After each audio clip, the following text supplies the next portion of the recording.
no president of the United States could keep faith with the American people if they did not speak out to defend our democratic values, to stand up for the universal and fundamental freedoms that all men and women have, in our view. That's just part of the DNA of our country. So human rights is going to always be on the table, I told them. That's why we're going to raise our concerns about cases like Alexei Navalny. I made it clear to President Putin that we'll continue to raise issues of fundamental human rights. I talked about the proposition that certain critical infrastructure should be off limits to attack, period, by cyber or any other means. I gave them a list.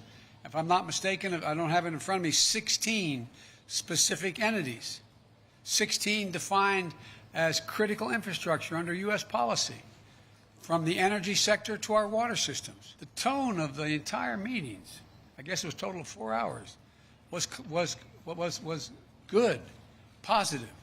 There wasn't any strident action taken. One of the consequences that I shouldn't say this, unfair of me. I suspect you may all think doesn't matter. But I'm confident matters to him, I'm confident matter to him and to other world leaders of big nations. His credibility worldwide shrinks. Let's get this straight. How would it be if the United States were viewed by the rest of the world as interfering with the elections directly of other countries and everybody knew it? What would it be like if we engaged in activities that he is engaged in? It diminishes the standing of a country that is desperately trying to make sure it maintains its standing as a major world power. But it's clearly not in anybody's interest, your country's or mine, for us to be in a situation where we're in a new Cold War. And I truly believe he thinks that. He understands that. But that does not mean he's ready to, quote, figuratively speaking, lay down his arms and say, come on. He still, I believe, is concerned about being, quote, encircled. He still is concerned that we, in fact, are looking to take him down, etc. He still has those concerns. There were no threats. There were, as a matter of fact, I heard he quoted my mom and quoted other people today. It was very, as we say, which will shock you coming from me, somewhat colloquial.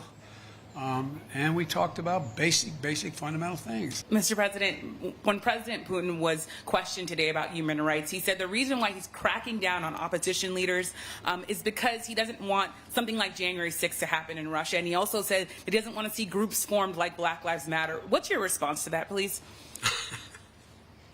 My response is kind of what I communicated, that I think that's a ridiculous comparison.